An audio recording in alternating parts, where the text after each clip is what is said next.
Hello everyone, good evening and welcome to another session of YouTube Live with the Badminton Association of India.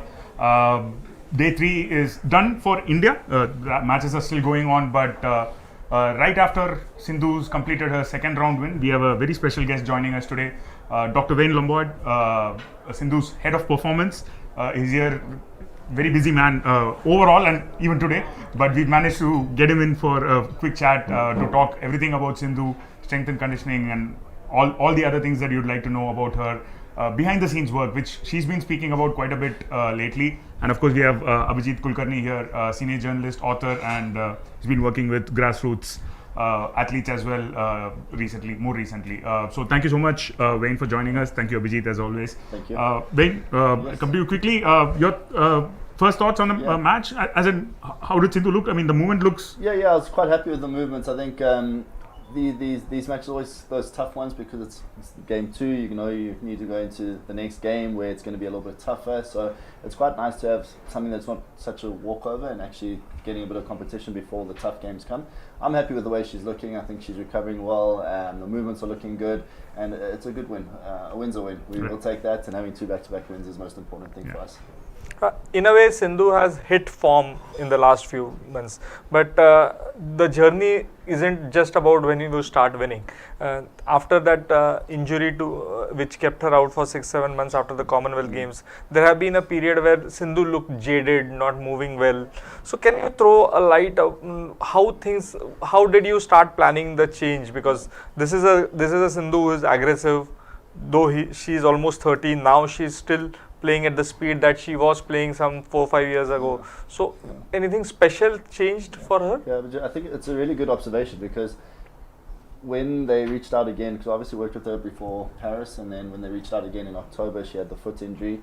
And then when we had a look at everything, we thought, okay, we need to shut the season down. If we didn't shut the season down, I think it would have really affected this year. It was not an easy decision for her, but I think it was an important decision in hindsight. And then we just need to look at everything, and so I call it reverse engineering. Okay, this is where we need to go, and this is what I think is needed to get to that point.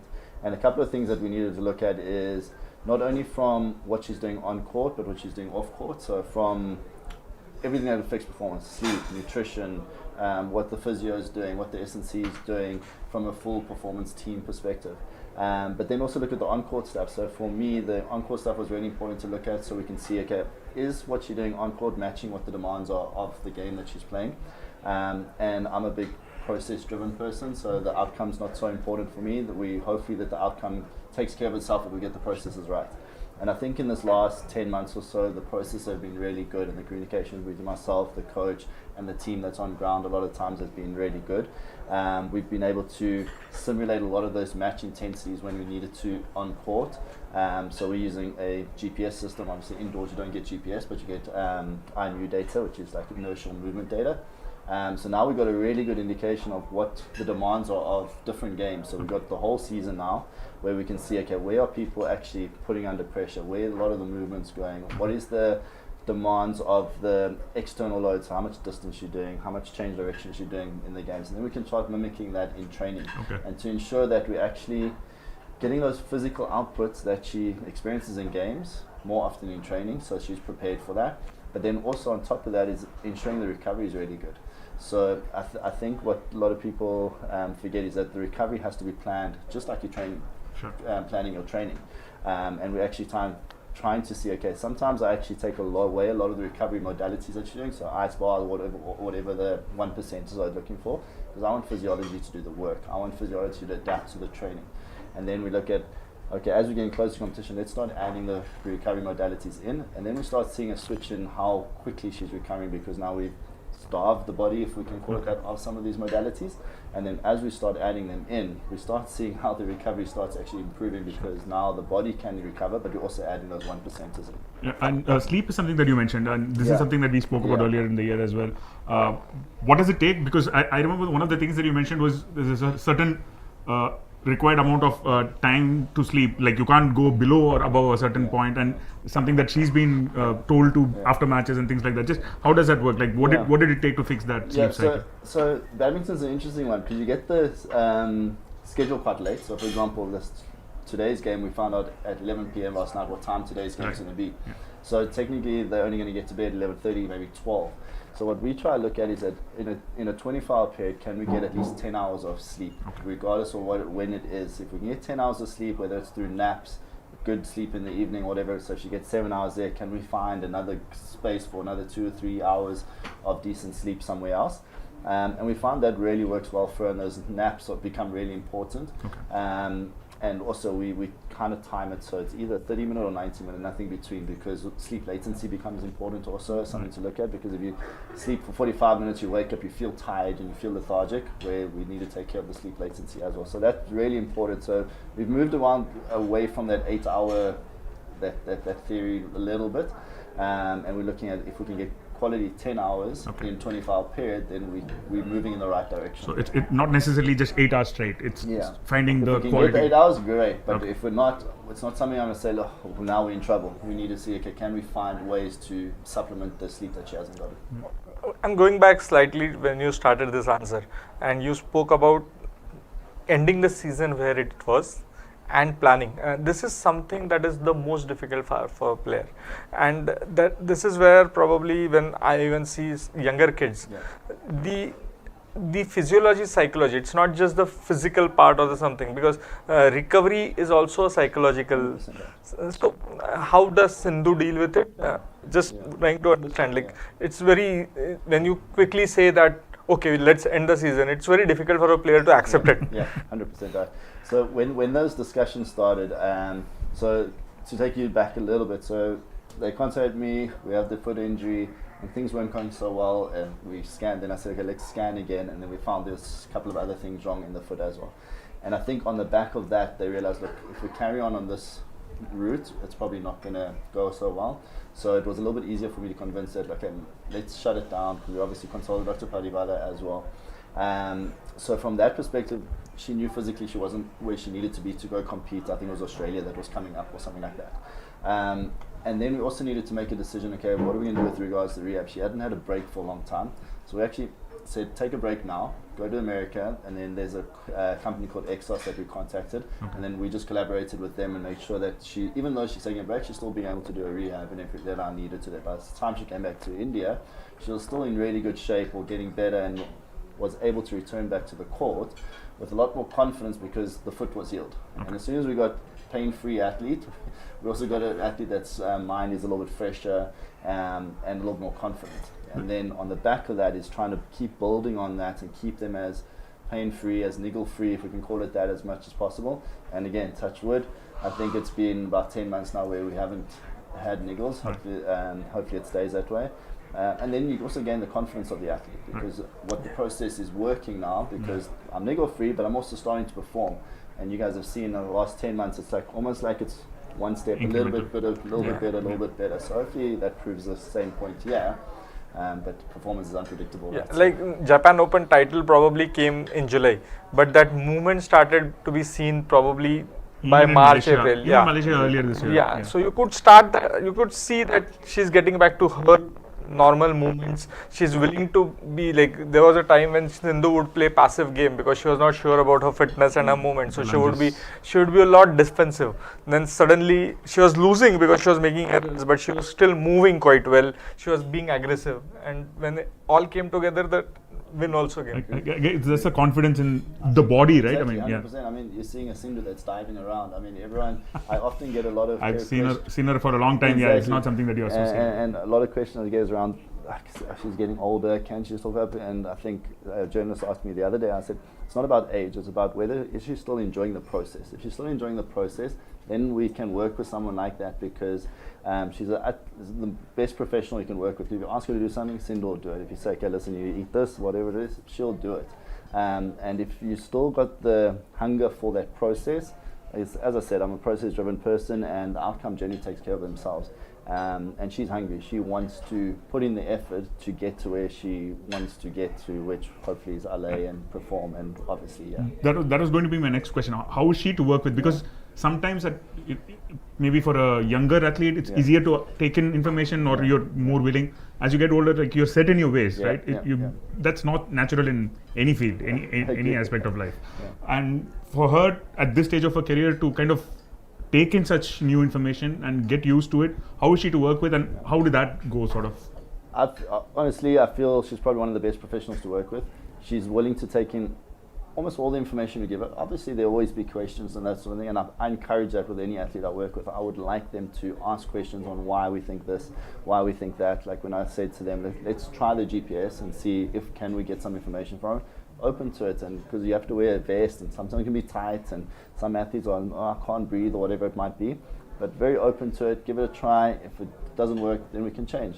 But I think that's why she's been so successful for so long, is because she's willing to take advice and try and implement it. And then if it doesn't work, then we have those conversations. But that's a professional. I mean, we got a really good team. We got Nicole as a nutritionist, we got Hira as our physio, and we got Sharasi as a S&C. And everyone's able to give their input, and Sindhu's open to that. And I think if you've got an athlete who's open to input from the team, I'm just the guy that steers the ship to make sure everything's working as well as we can make it work. And she's just open for it. And I think this last 10 months has shown that she's open for those sort of conversations. The GPS that you talked about, is that something that she wears during training or during matches? Both. So it's a little device that just sits in between the scapula, Sure. And so obviously indoors we don't get GPS because we can't get the satellite thing, but we get inertial movement, so it's accelerometer based stuff. Okay. And just gives me a really good indication of derived values like distance cover, change direction. So we now know that X player might want to, we got a 12 o'clock target 9 o'clock, for example, or 8 o'clock. And we got, over the last couple of things, I've got a map of different matches from 1 to 12 o'clock, and we can see exactly where everyone is targeting her high intensity movements and where the slightly low intensity movements are going.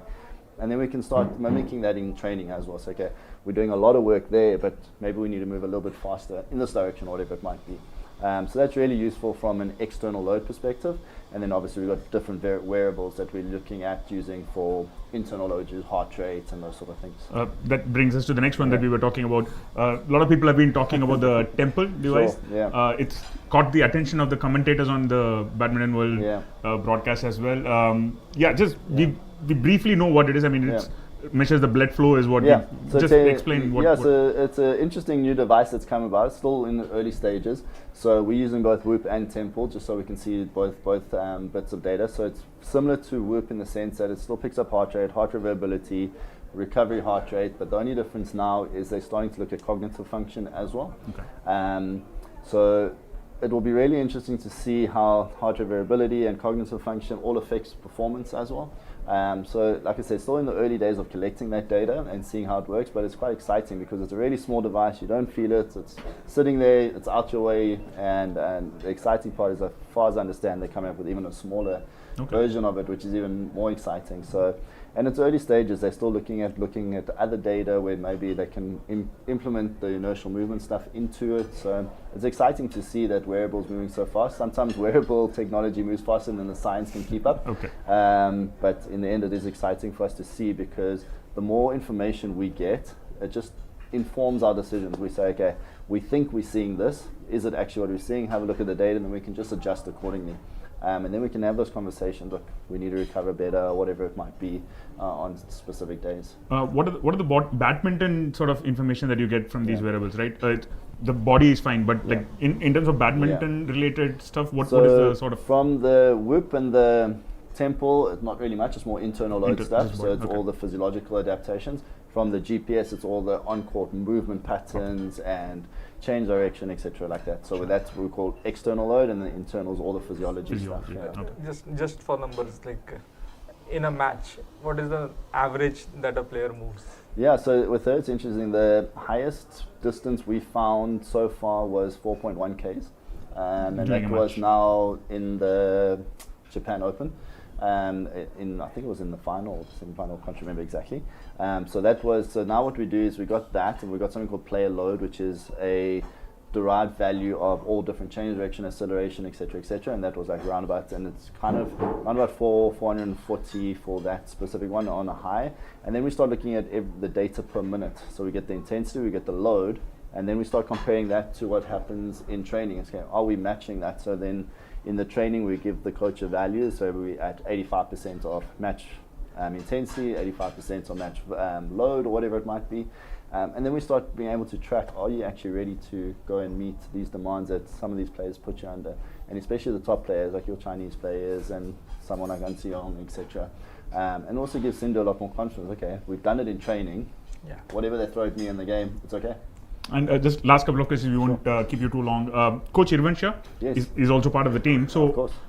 he's been around for a long time, and he's seen a lot of this stuff, I'm guessing, Yeah. during his time in Indonesia. So what's his input like, and what is he looking for from you, and what are your conversations with him? Obviously, as the coach, is one of the most important, or the most important aspect of the whole team. I think from my perspective, it's to give him as much support as possible. He's fully in charge of what's happening on the court and stuff. I give as much information of what I'm seeing from a load perspective, from a recovery perspective, together with Hira, Shirasi and Nicole from the nutrition side of things. And how do we need to maybe adjust small little things here and there to either increase intensity, decrease intensity, change the load, etc. like that. When someone like, you're working with someone like Sindhu who's played badminton for so long, probably less is more sometimes, and trying to keep the quality really high. The volume doesn't always need to be as high, but we're all about trying to get as much quality out of our training, our recovery, our nutrition as possible, because in the end she's done so much badminton and she knows it backwards. She knows our body better than what we know. We're just giving her more information, but essentially we just the back support staff on trying to give as much information to the coach on what we're seeing. So a lot of the times they see it already, but now it's supported by some of the data and external eyes really. You worked with Sindhu before Paris. Yeah. That was probably the Sindhu, the younger Sindhu. Now, 4 years later.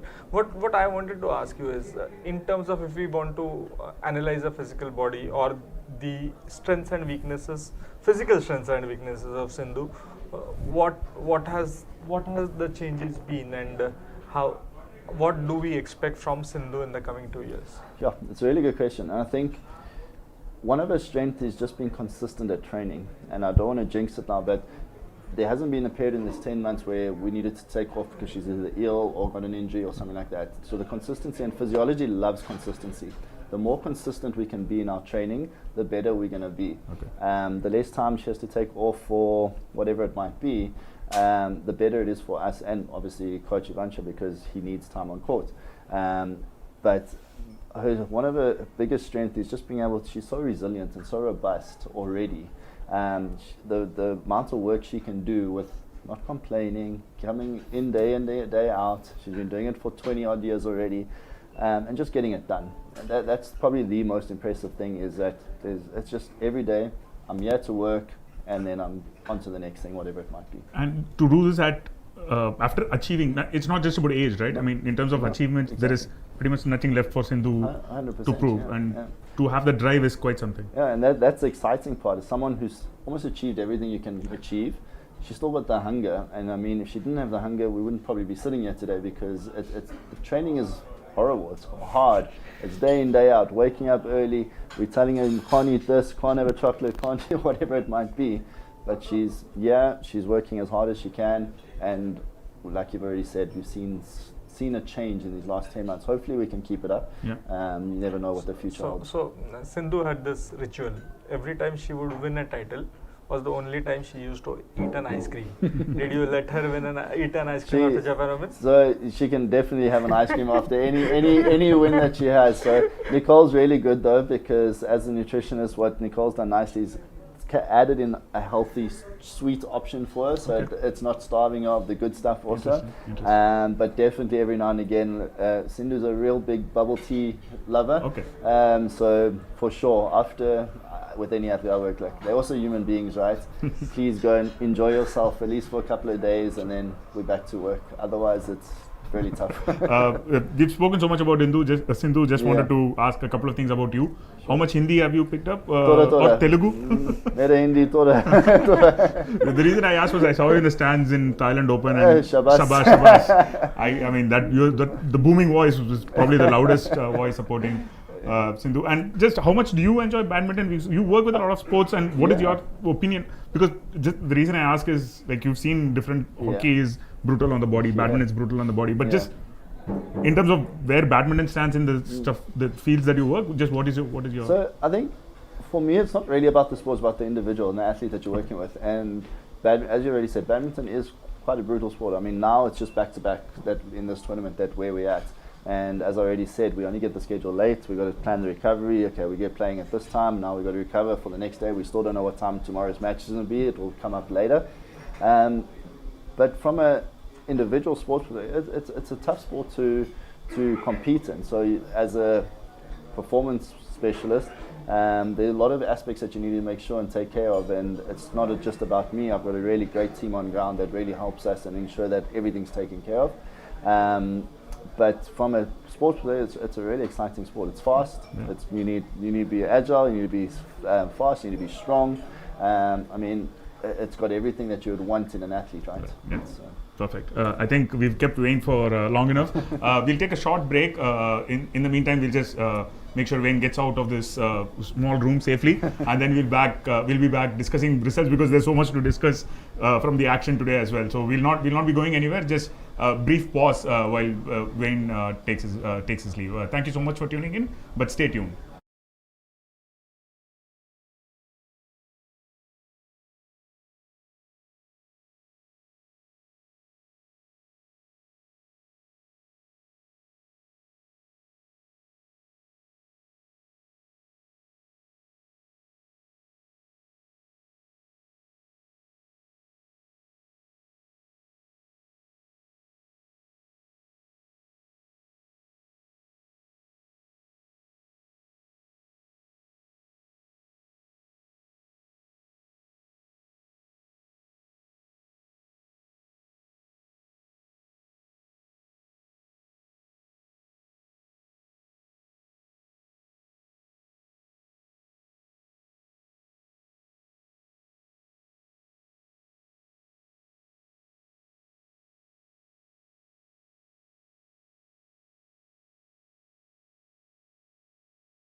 back.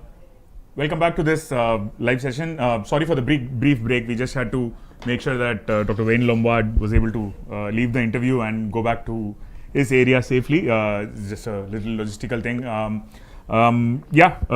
Abhijit, quite a fascinating session again. It's always nice to listen to experts give us insights that people, like as badminton fans, people might watch a lot of matches, but this is the stuff that you don't get to see. Yeah, because a lot of times we don't understand what goes behind the scene, and sports science has changed so much that a small minute change in your training patterns, your eating patterns, or even sleep patterns can make a big difference on that court. Like he said that, okay, we can't get 8 hours of sleep, but how do we plan? Like what fascinated me was he spoke about either our sleep is 30 minutes or 90 minutes. It is not 45 minutes, which means they had read so much about how Sindhu's body reacts after 30 minutes of sleep. So either she gets a very short nap or she completes that nap for 90 minutes. Otherwise, the body is not 100% ready. And I think anybody, any youngster or any parents who are listening to this should now understand what it takes to become a champion. Like the kind of discipline and the kind of planning that is required.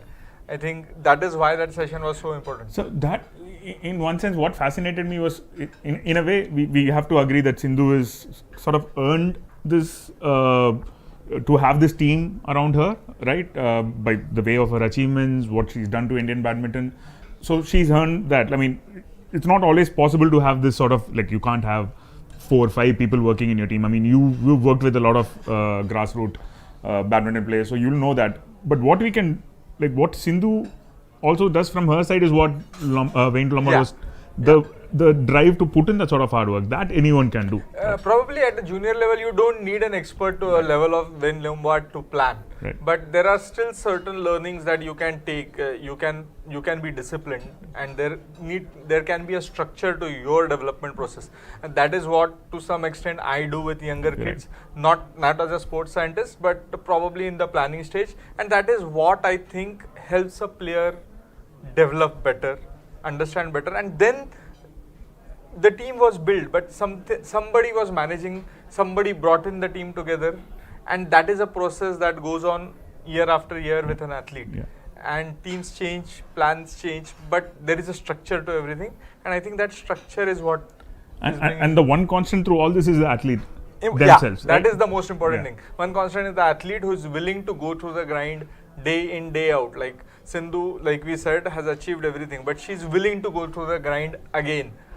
A new nutrition is changed or a training is changed. It's an adjustment. And willing to take on so much new information is, I mean, you just listen to Dr. Wayne Lombard speak, and there is clearly a lot of data that is going on, like a lot of, that's probably not Sindhu's forte, right? I mean, Sindhu's forte is going on court and playing badminton, but to trust the people around her and to know that she needed a reset, to know that she could use a break, to then understand that, okay, this is what we need to do to get back to where I was before, right? And she could have easily, so this is something that we speak about, she could have easily just said after Paris, I'm done. I mean, who could say anything to Sindhu if she said that? But I think that in that press conference also she said, the one thing that hasn't changed is the hunger to win and to work hard. It might be cliched, but that's a fact. It's the most important thing. I mean, cliches are cliches for a reason. It's true, right? I mean, it's what drives these athletes. I mean, I really had a great time listening to him. So yeah, that was part of the Sindhu part of the session. We do have to review the day's play as well. Not much to review in Sindhu's match. Probably first game was quite one-sided. Second game, her opponent tried to put up a fight, but Sindhu looked completely comfortable. Yes, there were a couple of errors. I think these conditions force certain errors. They may look unforced, but the conditions force those errors. So it was slightly a closer game, but 21-17, and I think Sindhu just got ready, warmed up with 2 good matches for the main match now tomorrow. Do we talk about the big match tomorrow, or do we keep that for morning? I think we'll keep that for morning. Yeah, for the record, Sindhu is playing Wang Zi tomorrow, world number 3. A repeat of Paris World Championships round of 16. Sindhu played Wang Zi there as well. Sindhu won. Sindhu has, I mean, I think we've repeated it enough, but we'll repeat it again. Sindhu has not lost to a Chinese player at the World Championships in a completed match. There is one walkover in between, but yeah, when she's taken to the court in a match against a Chinese player, she hasn't lost. So yeah, like we said, we'll keep it for the preview because I think the excitement will be a little more there in the morning. We do have a few more results to get through. Let's probably start with the disappointment and end with the happier notes. Which was the bigger disappointment for you, Lakshya or Unnati? Purely Unnati, for a reason that she came close to upsetting a player. First World Championship, came close. First game she won, second game it looked like a disaster from that side, but she kept her composure.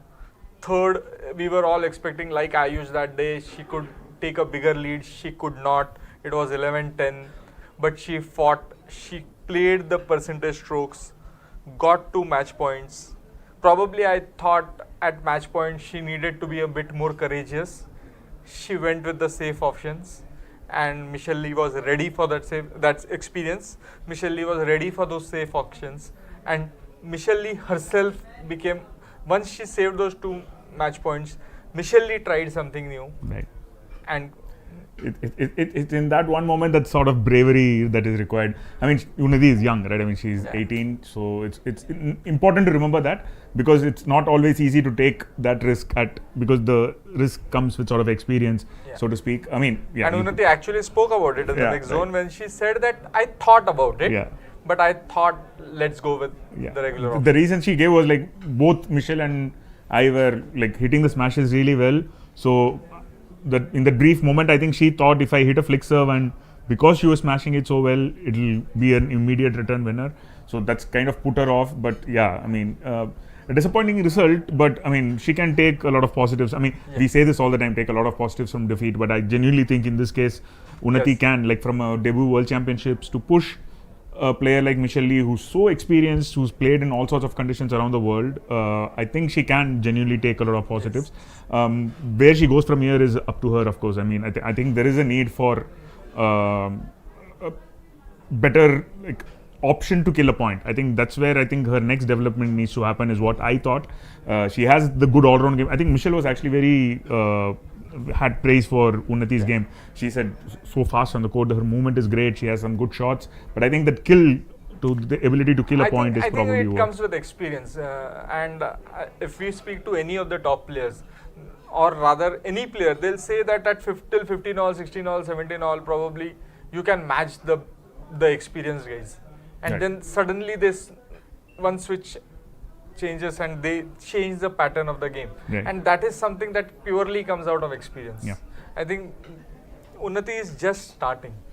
It feels like Unnati has been around for a long time. She has been playing on the circuit for 3.5 years, but she's still 19 now. So in that sense, she's still learning, and these matches still don't come for her regularly.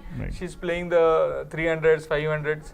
So in that sense, still very happy with the way she fought and the way she showed that she belongs in. Yeah, and so you said Unnati is the bigger disappointment because she had come so close. There was another, I think, for the fans who turned up today, it wasn't a full house, but there was a lot of support for Lakshya. There is always a lot of support for Lakshya at any event in Delhi.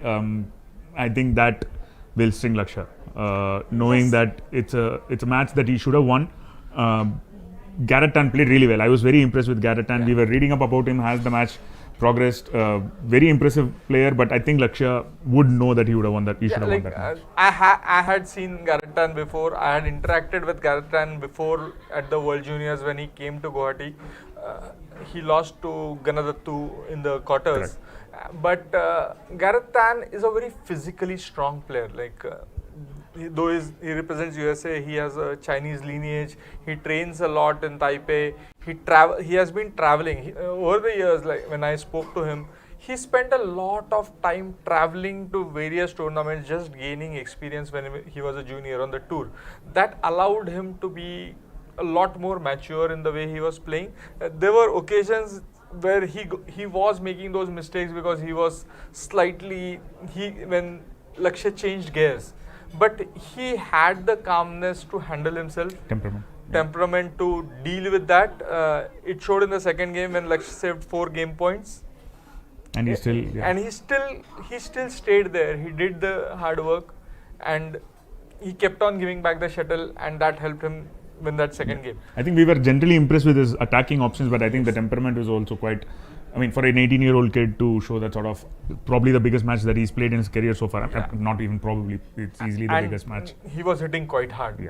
So he was hitting really, really. Yeah, and I think we talked about this while the match was going on. Victor Lai, no one saw him coming sort of out of the blue and winning a medal for Canada at the World Championships last year. Won a bronze. Could have even beaten Shiyuchi in the semi-finals at match points.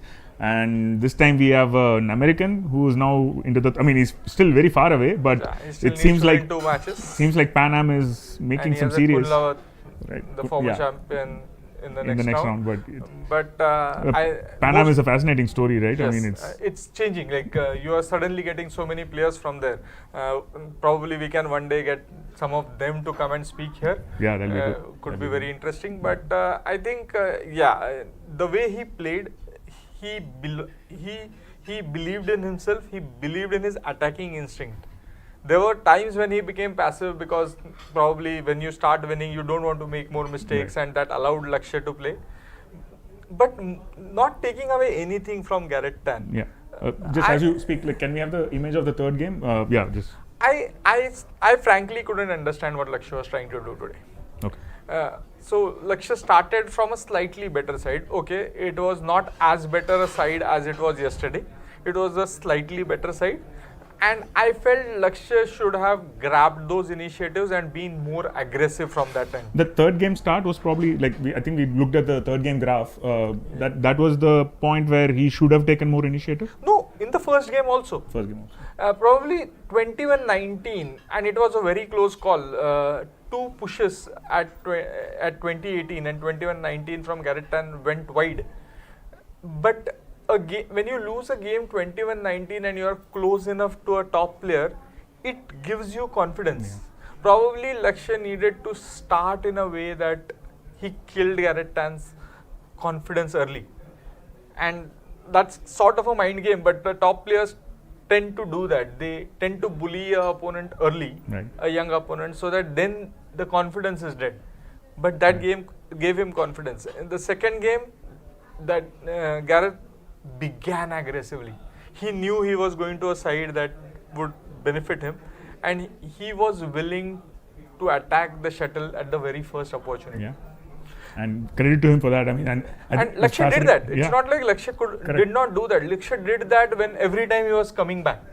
Right. But always catching up doesn't always work. And he had a lot to catch up. In the second game, from 4-11, he caught up and he made it 16-17. Yeah.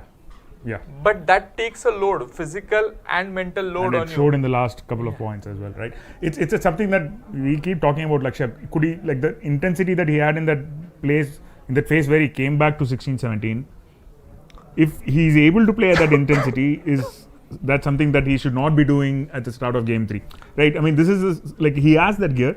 It's about needing to find the right moment to use it, I guess. To his credit, he did not blame the break that happened at 16-17. Right. He just said that I didn't play well and the opponent played well. But when you come back from 4-11 down to 16-17, and the point before the 37 shot rally where he defended everything that Garrett can throw at him, and then played that beautiful cross keep on a smash to win that point. I think it was a great momentum that he had, and then Garrett Tan had that injury scare, so there was a break, slight 1.5 minute break, but that breaks in badminton terms. That's a significant sort of momentum breaker. So just to understand, badminton in the last change in rules has banned treatment on the court. And normally the chair umpire would tell a player to choose whether to play or not play, and that is the end of it. Unless there is a blood coming out or a physical injury that is visible, doctors normally don't come. But Garrett Tan had hit his head down, and it was like a whiplash moment, and felt like a blackout, and in that moment probably doctor needed to check him for his physical, and that is the only time the doctor gave him. There was no treatment given to him. Right. He was He only looked asked. a little dazed, Yeah, right? he Yeah. looked dazed. So they just checked him out and asked him whether he wants to play, and he came back. Right. So yes, somebody can think that he was doing a bit of a gamesmanship, but I'm not sure because the rules are very strict and the referee was there. If the referee felt that he was Yeah. doing And gamesmanship, it did feel like a sort of dive where the neck kind of went up and down, and you don't want to risk that. And yeah, I mean, even otherwise, Lakshya would know that, momentum or otherwise, he would know that deep down that he had to win that match. So yeah, a little bit of disappointment there in not having two men's singles players in the next round. It would have set up beautifully fascinating round of 16 rivalry, sort of that we were looking forward to with Lakshya and Kundla from the same junior batch. But we do have Ayush and Alvi set up for the round of 16. Ayush, we'll speak about that match again, like Sindhu and Wangzi. We'll keep that for tomorrow. But Ayush's match today was very straightforward. very straightforward. Like it didn't look like he had lost to this guy before. But yeah, 3 years is a big time. And You know what's funny though? But in the mix zone, when no one prompted him, that was one of the first things that he said due to the Indian media. I had lost to this guy before 1-0. I came in with a 1-0 head-to-head, so I didn't want to. He knew, so it's not like something. We were surprised by it in the morning, but clearly they done their homework. But yeah, I mean, I can't see how we lost even 3 years. We didn't obviously see the match, so but yeah, it didn't even look like he had to break a sweat. It was very smooth sailing. So Ayush, comfortable winner. Satvik Chirag, they didn't play, they didn't do any, they haven't hit a shuttle, they're in the round of 16, but we were both not very pleased with that development, Abhijit. Yeah, because these are tricky conditions, and to suddenly play, yesterday Christopher Pope also mentioned the same thing. Probably I had a warm-up match, then I would have been better prepared for Kingdom. So in that sense, I am a little worried that what to expect tomorrow, because we don't know the external opponent yet. But both the pairs, the Malaysian and the Indonesians, are quite strong pairs, and getting used to conditions. We have seen Lakshya yesterday, even Sindhu to some extent. Getting used to the conditions is taking some time, and unlike singles, doubles doesn't really give you time. Yeah.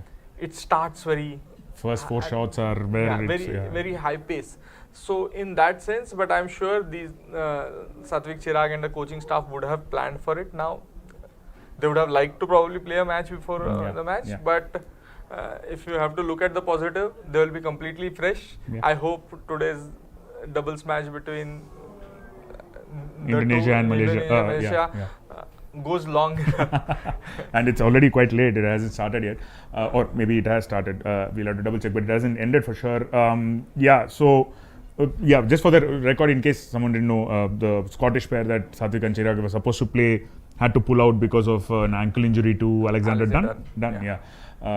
That he suffered, I think, when he played the mixed doubles match. So that was unfortunate. But what Abhijit said, just to add one thing to it, the same thing happened at India Open earlier this year when Satvik and Chirag got a walkover in their first round because of their American pair, I think, not able to travel to the tournament, if I vaguely remember correctly.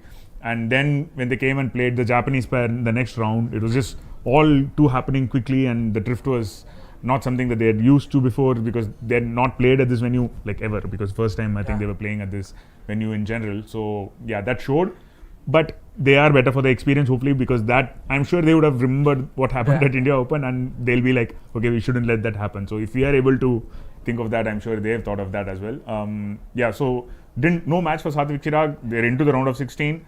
Tougher test coming up, and we'll see how they go tomorrow. Hariharan and Arjun, just to mention, they played well. I think 14th in the 14 and 17 played well, but I think the Koreans, the gap, are Asian silver medalists, and the gap between them was slightly more. Yeah, so like we just mentioned earlier, right? Till 14, 15, you do tend to, like, if fairly at elite level, that doesn't separate too much, but that's after that, it's when separation starts to happen. So I thought there are good signs again from Hari and Arjun.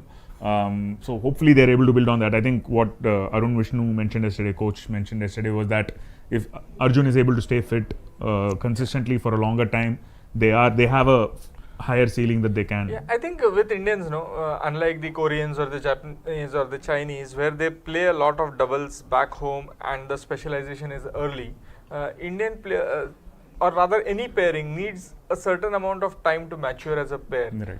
and then build on it. Now these guys are training with Satvik Chirag, so they are getting the exposure.